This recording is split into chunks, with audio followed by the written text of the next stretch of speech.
تو پھر امریکہ نے اس کو کہا کہ مطلب یقیناً ان کو پتہ ہے کہ اس کو لانے والا خود امریکہ تھا، تو امریکہ کو یہ چیز تو اچھی نہیں لگی کہ وہ یہ کہہ رہا ہے کہ ان کو، حالانکہ وہ نہیں لے کر آیا امریکہ، شہباز شریف یا پی ڈی ایم کی گورنمنٹ کو امریکہ نہیں لے کر آیا. ہاں آپ یہ کہہ سکتے ہیں کہ سعودی آشرواد ان کو حاصل ہے. چائنا، رشیا، سعودیہ، ایران، یہ بلاک. آپ سوچئے کہ جنرل باجوہ نے ریٹائرمنٹ سے پہلے امریکہ کو ٹرپ کیا کچھ حاصل کرنے کے لیے، لیکن جب اس کو وہ نہیں ملا تو پھر وہ سعودیہ گیا.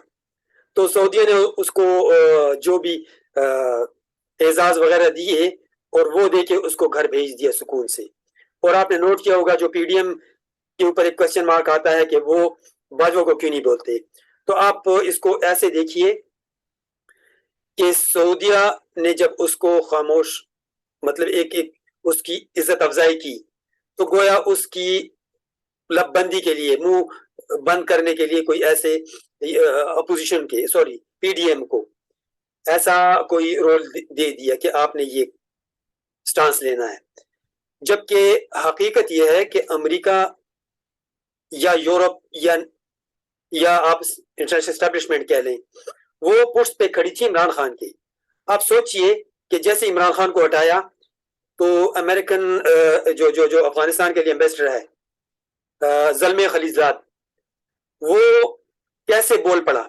اس نے زرداری کو چیلنج کیا، مسٹر 10% کہہ کر ٹویٹ کیا، اور اس مطلب سب پی ڈی ایم کے اوپر اس نے اٹیک کیا کہ عمران خان کو ریلیف دو.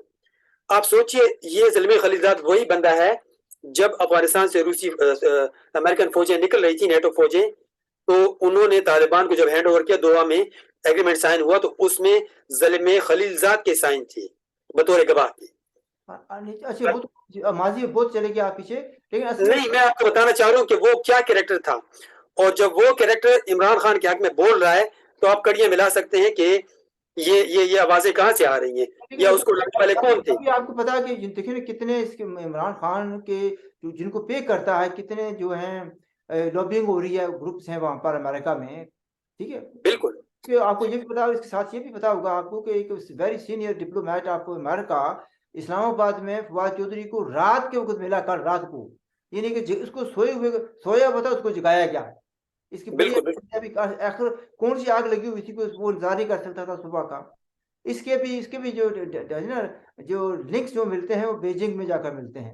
وہاں پر جو پالیسیاں بنائی جا رہی ہیں، طے کی جا رہی ہیں. آپ کو نہیں سوری ڈاکٹر صاحب، آپ نے بیجنگ کہا، بیجنگ نہیں، واشنگٹن کیا آپ کہنا چاہ رہے تھے؟ نہیں. اس وقت پاکستان کے جو آرمی چیف ہیں وہ کہاں پر ہیں؟ واشنگٹن میں تو نہیں ہے نا، بیجنگ. ہاں وہ تو چائنا کے ہیں.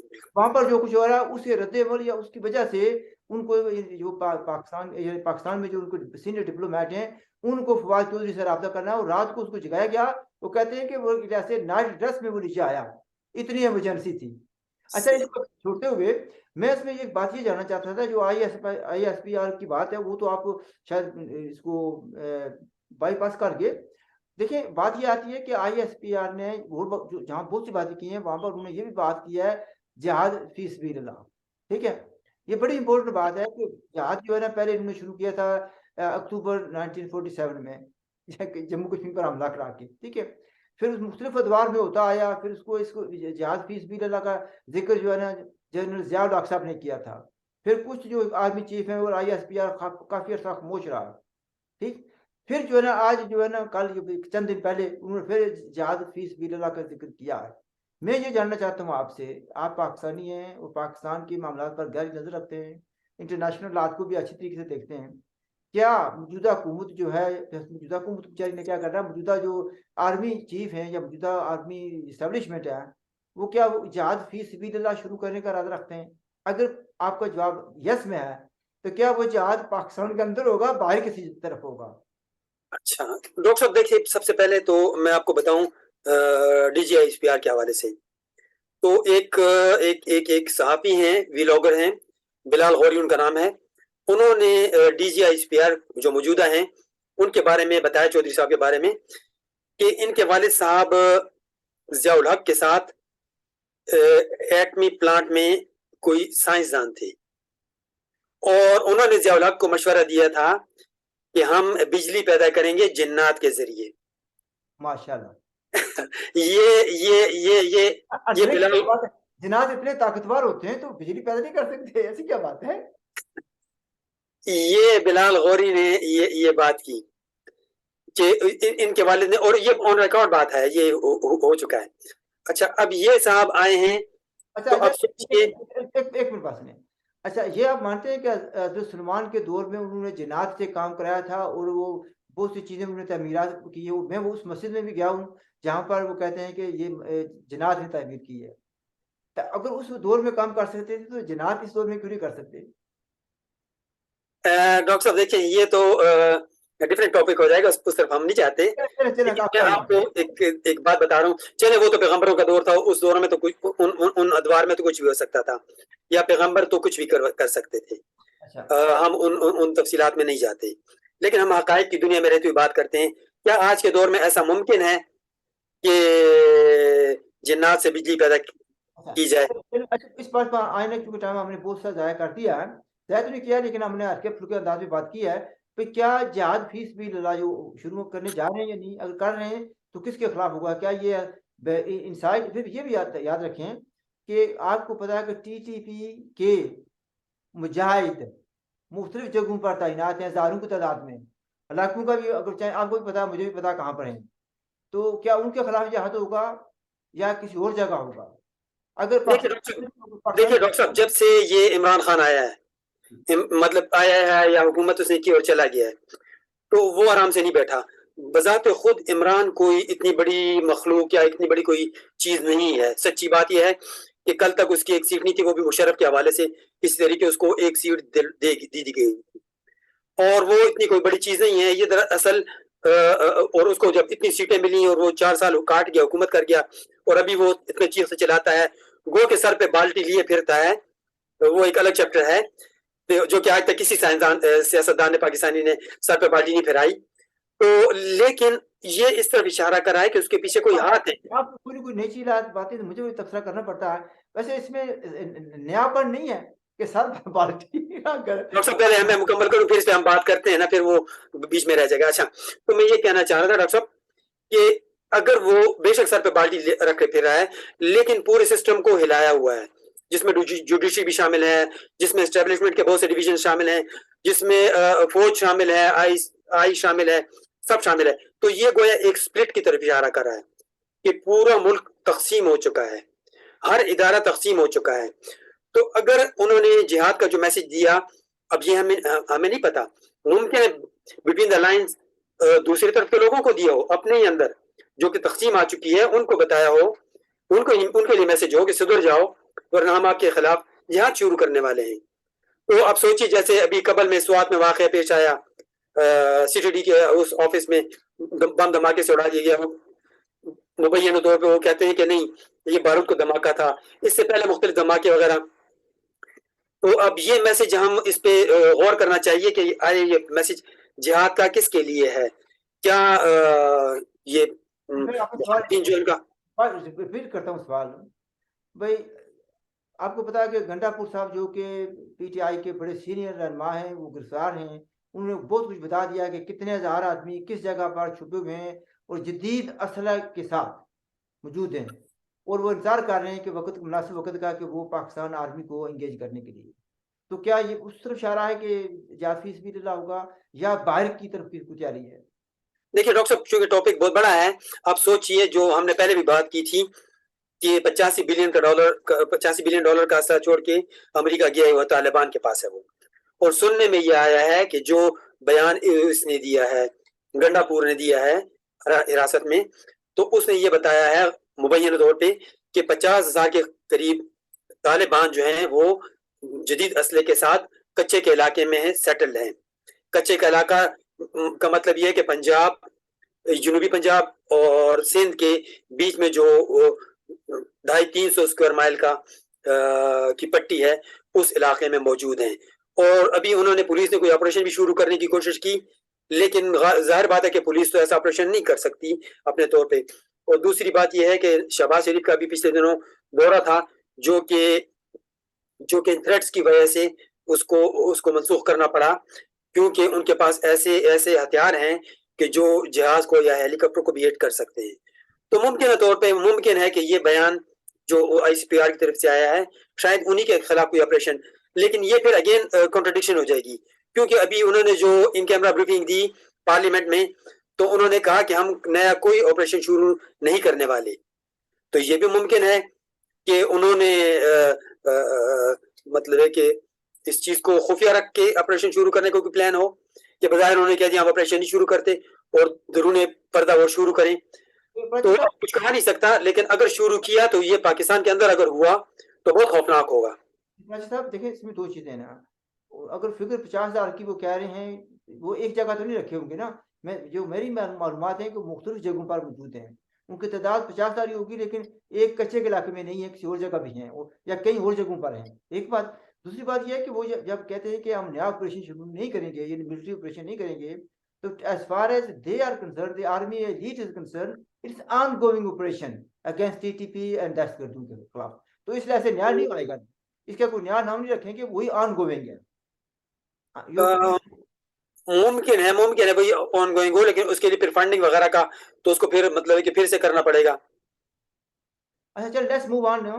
اچھا یہ بتائیں کہ جو ایک تو ابھی تو ہم نے ظاہر کہ آرمی چیف کی بات کیا، ایک چیف اور بھی ان دنوں بہت ایکٹیو رہے ہیں، کوئی نیر پاس میں ہیں، لیکن ان کی جو لاسٹ ان کی اپیرنس تھی کورٹ میں، وہ کوئی جس طرح کسی ڈر تھا بھئی مولا جٹ کی طرح وہ آئیں گے اور چھا جائیں گے، پتہ نہیں کیا کیا ایکشن لیں گے، خون خرابہ ہوگا، تو وہ تو بڑے نظر آتا تھا کہ جہاں کی طرح بیٹھے ہوئے ہیں، کوئی خاص ایکشن نہیں ہے. جو دو ان کے ساتھ دوسرے جج صاحبان تھے وہ تو بالکل خاموشی سے بیٹھے رہے. تو what has gone wrong in other words؟ دیکھیں ڈاکٹر صاحب، یہ سارا کچھ چونکہ ان کی کمزوریاں اسٹیبلشمنٹ کے پاس ہوتی ہیں.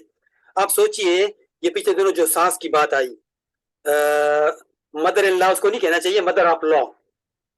مدر آف لا کی جو فون کال پکڑی گئی، مدر آف لا اس لیے کہنا چاہیے کہ چیف جسٹس جو ہے تو خود فادر آف لا بنا ہوا ہے، تو وہ لا کی ماں ہو گئی گویا قانون کو. تو یہ ڈاکٹر صاحب یہ ایک عام خاتون کا.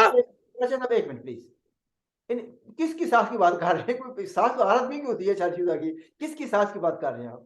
ڈاکٹر صاحب لوگوں کو پتا ہے، یہ میں جو چیف جسٹس ہے عطا بندیال، اس کی سپریم کورٹ جو چیف جسٹس ہے اس کی wife, sorry mother of law کی بات کر رہا ہوں، کہ ان کا جو فون ٹیپ کیا گیا، ظاہر بات ہے جنہوں نے ٹیپ کیا عام آدمی کی پہنچ میں تو نہیں ہوتا ٹیپ کرنا، تو وہ جو بیان دے رہی تھی دوسری خاتون سے جو بات کر رہی تھی، جو خواجہ رحیم صاحب ان کی بیگم کے ساتھ غالباً، بالکل جو پی ٹی آئی کا ایک وکیل ہے اس کی وائف کے ساتھ بات کر رہی تھی، خواجہ رحیم کی وائف کے ساتھ. تو وہ جو بات کر رہی تھی اور بدوائیں بھی دے رہی تھی اور میسج بھی کر رہی تھی، یہ ڈاکٹر صاحب بات یہ ہے کہ یہ ایک عام خاتون کی بات نہیں تھی. جب سے ان کے فون ٹیپ ہونا شروع ہوئے ہیں، جیسے کہ آپ نے دیکھا ثاقب نثار کے فون ٹیپ پکڑے گئے، دوسرے بہت سے لوگوں کے، بہت سے ججز کے اور بہت سے لوگوں کے فون ٹیپ پکڑے گئے اور وہ ویڈیو سب موجود ہیں. تو یہ انہوں نے ایک وے اختیار کیا کہ واٹس ایپ کے گروپس بنائے ہیں اور یہ ان اپنے خواتین کے ذریعے اور اپنے بچوں کے ذریعے یہ میسیجنگ کرتے ہیں. تو میں سمجھتا ہوں کہ مبینہ طور پہ یہ جو سانس کا بیان تھا یہ میسج تھا کسی کے لیے کہ بھئی مارشل لا لے آؤ، یہ کسی کے لیے میسج تھا. میں کوٹ کرتا ہوں، میں تو نہیں کہتا پاکستان آرمی والوں کو کوئی ایسی لفظ نہیں کہتا جو پی ٹی آئی والے استعمال کرتے ہیں، لیکن میں کوٹ کر رہا ہوں تو اس نے کہا جی کم وقت ماشاء اللہ بھی تو نہیں لگاتے، کوئی انسان ہم کر رہے ہیں لیکن لگاتے نہیں ہیں. ڈاکٹر صاحب یہ سب کوڈ ورڈ میں میسیجز تھے، میں سمجھتا ہوں مبینہ طور پہ. ممکن ہے میں غلط ہوں، لیکن جو لوگ بھی سننے میں بھی آیا کہ وہ یہی کہ یہ میسج ہو رہے تھے. اور تو بات یہ ہے کہ وہ جھاگ کی طرح جو بیٹھنے کی آپ نے بات کی، جب اس کو حقیقت بھی سمجھ آ گئی. دیکھیں ڈاکٹر صاحب کہ بہر طور پی ٹی آئی کا یا عمران خان کا ایجنڈا پورا ہو رہا ہے. اس کا مقصد تھا کہ ملک میں انتشار، اداروں میں تقسیم اور یہ سارا کچھ لے کر آنا. تو گو کہ بظاہر لگ رہے ایسا رہا کہ بندیال کی انسلٹ ہوئی، بے عزتی ہوئی، لیکن جو کام کرنا تھا، ڈیمیج کرنا تھا، ادارہ بدنام کر گیا. بندیال تو بھول جائے گا، جیسے ثاقب نثار بھول گیا، جیسے کھوسا بھول گیا، بہت سے لوگ بھول جاتے ہیں، لیکن ادارے کو جو ڈیمیج ہوا وہ جاری رہے گا، وہ چلتا رہے گا. جو دھڑے بندیاں باقاعدہ آپ نے نہیں سنا ہوگا کسی ملک کی سپریم کورٹ میں کوئی کہے کہ یہ دھڑا بندیال کا دھڑا ہے دوسرے کا دھڑا ہے. لیکن اس ملک میں سپریم کورٹ جسے دوسروں کو انصاف دینا ہے وہ خود ایک دوسرے کا حق مارنے بے انصافی پہ تلی ہوئی ہے. تو اداروں کو بدنام کرنا اور توڑنا یہ ان کا ایجنڈا ہے اور وہ کیا. آپ کہہ رہے ہیں کہ اس کا مشن جو ہے عمران خان کا یہ تھا کہ سارے اداروں کو تباہ کرنا اور متنازع بنانا. تو وہ تو اپنے مشن میں کامیاب ہے اس لیے کہ سپریم کورٹ کے ججز کو بھی تقسیم کر دیا گیا. اور یہ کتنی بری بات ہے. اگر آج سنا تو جا رہا ہے کہ بندیال صاحب جو ہیں بیمار ہو گئے ہیں اور شاید لمبی چھٹی پر بھی چلے جائیں, شاید آپ نے بھی سنا ہوگا. تو اس کا اسی طریقے سے وہ چلے جائیں اور جو نئے صاحب ہیں وہ آ کر ٹیک اوور کر لیں. ڈاکٹر صاحب ان کے ملٹی آبجیکٹیوز ہوتے ہیں. ایک آبجیکٹیو, پہلا آبجیکٹیو تو یہ تھا کہ بندیال کو روکا جائے, اس وقت تک روکا جائے جب تک کہ, کیونکہ ستمبر میں دونوں ریٹائر ہونے والے ہیں, یہ الوی بھی جو پریزیڈنٹ ہے پاکستان کا اور چیف جسٹس بھی ریٹائر ہونے والا تھا. تو چیف جسٹس کو شاید یہ دلاسا لوگ سننے میں آیا ہے, ممکنہ طور پہ یہ بتایا گیا تھا کہ آپ کو پریزیڈنٹ بنایا جائے گا, اور وہ اسی سلسلے میں ممکنہ طور پہ اس کو ریلیف بھی دے رہا تھا, اس کو گویا الیکشن کے لیے بھی زور لگا رہا تھا اور سب کچھ مطلب فیور دے رہا تھا پی ٹی آئی کو. لیکن اب صورتحال مجھے لگتا ہے کہ چینج ہو گئی ہے. وہ چینج ایسی ہوئی ہے کہ اگر بندیال چھٹی پہ چلا گیا ہے اس کا مطلب ہے کہ گویا اس نے دوسرے لفظوں میں اس نے سرنڈر کر دیا ہے. اور اب جو ہے تو الیکشن والا چکر, اور یہ الیکشن کے متعلق تو میں نے آپ کو بہت پہلے بتا دیا تھا کہ الیکشن نہیں ہونے والا, اور اگر ہوگا تو انارکی ہوگی, اور فوج نہیں چاہتی کہ انارکی ہو. اچھا, تو پھر آپ کیا سمجھتے ہیں کہ یہ جو بات ہے سچ نظر آتی ہے کہ بندیال صاحب خدا حافظ کر کے کہتے ہیں کہ جیسے کہتے ہیں نا کہ جو عزت رہ گئی ہے یا عزت سے چلے جائیں, اچھا چھٹی پر چلے جائیں کہ آپ صحت خراب ہو گئی ہے, وہ سمجھیں گے کہ جو کچھ ہم نے کرنا تھا کر دیا ہے, دیٹ از سفیشینٹ, اور اب ہم ریٹائر ہو جائیں تو باقی جو پرکس ہیں جو بھی جو ہے ان کی لائف میں ہے جو کچھ کمایا انہوں نے, اگین لوگ اس باتیں کہتے ہیں جو کچھ کمایا اس کو انجوائے کریں. دیکھیے ڈاکٹر صاحب وہ بھی بات آپ کی ٹھیک ہے. بنیادی طور پہ ڈاکٹر صاحب سوچنا یہ چاہیے نا کہ جج کیا ہوتا ہے. جج کوئی چیز نہیں ہوتا, ایک وکیل ہوتا ہے جو کہ جج بن جاتا ہے گریجویلی کرتا ہوئے. بنیادی طور پہ مقدس ہوتا ہے ادارہ, سپریم کورٹ عدالت, وہ کرسی مقدس ہوتی ہے جس پہ اس کو بٹھایا جاتا ہے کہ آپ نے فیصلے کرنے ہیں. اب اس کا ساری چکرا جائے تو پھر بندہ کیا کرے. میں آپ کو ایک چھوٹا سا واقعہ بتاؤں, کافی ٹائم تو زیادہ ہو گیا ہے لیکن میں آپ کو ایک بات بتاؤں. بچپن میں ہم سنتے آتے تھے کہ ایک عورت کسی اپنے شوہر کو لے کر گئی عدالت میں اور کہا کہ اس کو یہ نشئی تھا اور اس کو کسی نے اینٹ مار کے ہلاک کر دیا ہے. تو چاہے نشئی تھا بے شک لیکن شوہر تو تھا اس کا. تو اس نے جب اس کو دعویٰ کیا تو جو جج تھا اس نے کہا کہ یہ کس نے مارا, تو پکڑ کر لے کر اس مہمان نے اس کے ہاتھ سے اینٹ چھوٹی تو اس کے سر میں لگی, وہ مر گیا. تو اس نے کہا اینٹ کیوں چھوٹی, کہنے لگا فلاں عورت جا رہی جی خوبصورت کپڑے پہنے تو میری نظر اس پہ پڑی تو میرے ہاتھ سے اینٹ چھوٹ گئی. عورت کو پکڑا, اس کو کہا آپ نے کیوں ایسے کپڑے پہنے کہ بندہ مر گیا. اس نے کہا میں نے تو کپڑے بازار سے خریدے تھے. بزاز کو پکڑا, اس نے کہا میں نے رنگساز سے خریدے تھے. آخر میں رنگساز کو پکڑ کے کہا اس کو سزائے موت, اس نے قتل کا موجب یہ بنایا. جب اس کو پھندا ڈالا گیا تو پھندا اس کے گلے میں نہیں آیا. جج کو غصہ چڑھ گیا, اس نے کہا عدالت میں جتنے لوگ ہیں سب کا گلا چیک کرو, جس کے گلے میں آ جائے اس کو پھانسی دو. سب کا چیک کیا, کسی کے گلے میں نہیں آیا. جج نے سوچا, کسی نے کہا کہ جج صاحب سب کے گلے چیک کرے کسی کے گلے میں نہیں آیا, لیکن تو جج نے کہا لیکن کیا, کہنے لگا سوائے آپ کے. تو اس نے کہا چیک کرو. جب چیک کیا تو اس کے گلے پہ فٹ ہٹ گیا. تو پھر کیا تھا, انہوں نے کہا بس لگا دو پھانسی. تو عطا بنیال کے ساتھ غالباً ایسا ہی کوئی کھیل ہو گیا. اچھا چلو, اچھا یہ بتائیں کہ چلو پتہ نہیں کیا تھا, یہ تو آپ نے بات بیان کر دی ہے. تو مثلا یہ بھی خبر سنی جا رہی ہے کہ آصم منیر جو پاکستان کے آرمی چیف ہیں وہ چین سے واپس آ رہے ہیں. وہ کہتے ہیں کہ ایک جہاز اترے گا راولپنڈی میں اور اس کے بعد بلے بلے ہو جائے گی, وہ بڑی تبدیلیاں آ جائیں گی. کیا آپ سمجھتے ہو, کہتے ہیں کہ بڑا ایک ایجنڈا لے کر آ رہا ہے وہ. ڈاکٹر صاحب امکانات تو اس کے ہیں. دیکھیں سی پیک کو انہوں نے مفلوج کر دیا تھا. عمران خان نے سی پیک کو بالکل ڈیڈ کر دیا تھا, بیرونی ایجنڈے پہ کیا تھا, یہ بات بھی ہے. اب سوچیے کہ جو مراد سعید نے حرکتیں کی یا جو چائنیز کے اوپر اٹیکس ہوئے, مراد سعید نے کون سے رکھتے کی وضاحت کریں گے آپ, مراد سعید نے کون سے رکھتے کی. مراد سعید نے جو بیانات دیے نا کہ چائنیز کرپشن میں انوالو ہے پاکستان کی.